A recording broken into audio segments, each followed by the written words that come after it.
30 times.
Two times more.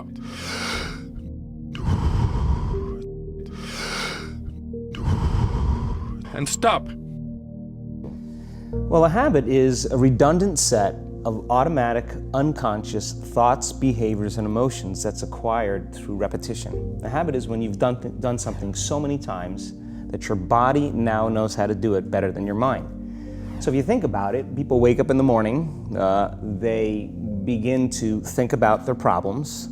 Those problems are circuits of memories in the brain. Each one of those memories are connected to people and things at certain times and places. And if the brain is a record of the past, the moment they start their day, they're already thinking in the past. Each one of those memories has an emotion. Emotions are the end product of past experiences. So the moment they recall those memories of their problems, they all of a sudden feel unhappy, they feel sad, they feel pain. Now, how you think and how you feel creates your state of being. So the person's entire state of being when they start their day is in the past. So what does that mean? The familiar past will sooner or later be predictable future. So if you believe that your thoughts have something to do with your destiny, and you can't think greater than how you feel, or feelings have become the means of thinking, by very definition of emotions, you're thinking in the past. And for the most part, you're going to keep creating the same life.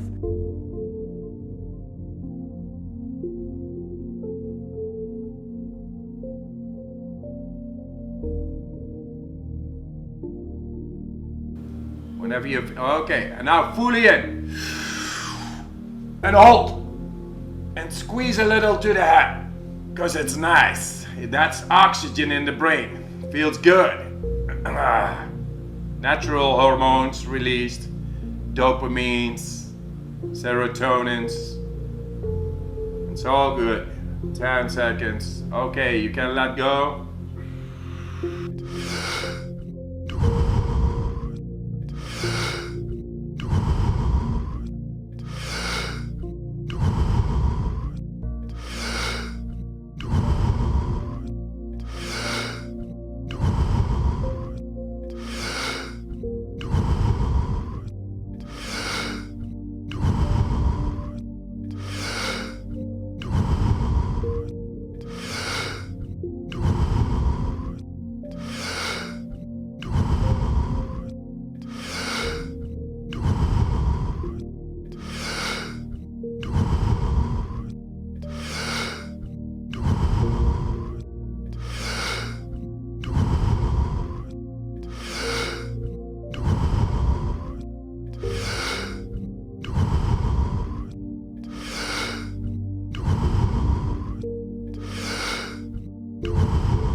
2 times more.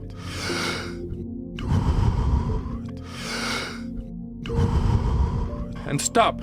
So then people grab their cell phone, they check their WhatsApp, they check their text, they check their emails, they check Facebook, they take a picture of their feet, they post it on Facebook, they tweet something, they do Instagram, they check the news, and now they feel really connected to everything that's known in their life. And then they go through a series of routine behaviors. They get out of bed on the same side, they go to the toilet, they get a cup of coffee, they take a shower, they get dressed, they drive to work the same way, they do the same things, they see the same people, they push the same emotional buttons, and that becomes the routine, and it becomes like a program. So now they've lost their free will to a program, and there's no unseen hand doing it to them. So when it comes time to change, the redundancy of that cycle becomes a subconscious program. So now 95% of who we are by the time we're 35 years old is a memorized set of behaviors, emotional reactions, unconscious habits, hardwired attitudes, beliefs, and perceptions that function like a computer program. So then a person can say with their 5% of their conscious mind, I want to be healthy, I want to be happy, I want to be free. But the body's on a whole different program. So then how do you begin to make those changes? Well, you have to get beyond the analytical mind, because what separates the conscious mind from the subconscious mind is the analytical mind. And that's where meditation comes in, because you can teach people through practice how to change their brainwaves, slow them down. And when they do that properly, they do enter the operating system where they can begin to make some really important changes. So most people then wait for crisis or trauma or disease or diagnosis. They wait for loss, some tragedy to make up their mind to change. And my message is, why wait? And you can learn and change in a state of pain and suffering, or you can learn and change in a state of joy and inspiration. And I think right now, the cool thing is that people are waking up.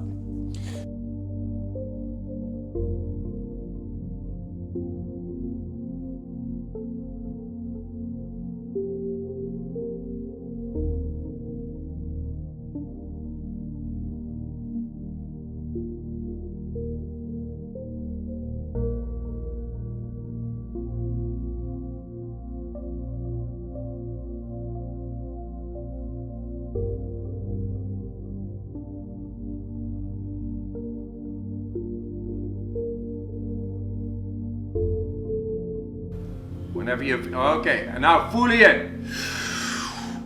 And hold. And squeeze a little to the head, because it's nice. That's oxygen in the brain. Feels good. Natural hormones released. Dopamines, serotonins. It's all good. 10 seconds. Okay, you can let go.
2 times more.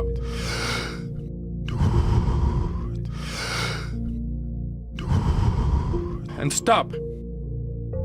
The stronger the emotional reaction you have to some experience in your life, the higher the emotional quotient, the more you pay attention to the cause. And the moment the brain puts all of its attention on the cause, it takes a snapshot, and that's called a memory. So long-term memories are created from very highly emotional experiences. So what happens then is that people think neurologically within the circuitry of that experience, and they feel chemically within the boundaries of those emotions. And so when you have an emotional reaction to someone or something, most people think that they can't control their emotional reaction. Well, it turns out if you allow that emotional reaction, it's called a refractory period, to last for hours or days, that's called a mood. I say to someone, hey, what's up? You say, I'm in a mood. Well, why are you in a mood? Well, I had this thing happen to me 5 days ago, and I'm having one long emotional reaction. If you keep that same emotional reaction going on for weeks or months, that's called temperament. Why is he so bitter? I don't know, let's ask him. Why is he so bitter? Why are you bitter? Well, I had this thing happen to me 9 months ago.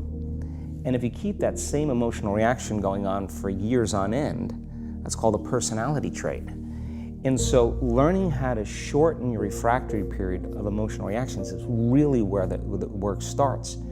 So then people, when they have an event, what they do is they keep recalling the event because the emotions of stress hormones, the survival emotions, are saying pay attention to what happened because you want to be prepared if it happens again.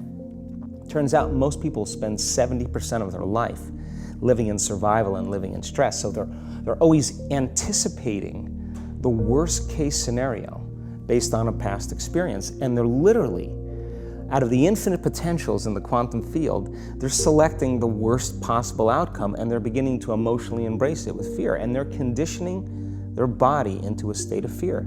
Do that enough times, body has a panic attack without you. You can't even predict it because it's programmed subconsciously. So then you say to the person, why are you this way? And they'll say, I am this way because of this event that happened to me 15 or 20 years ago. And what that means from a biological standpoint is that they haven't been able to change since that event.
Whenever you, okay, and now fully in. And hold. And squeeze a little to the head. Because it's nice. That's oxygen in the brain. Feels good.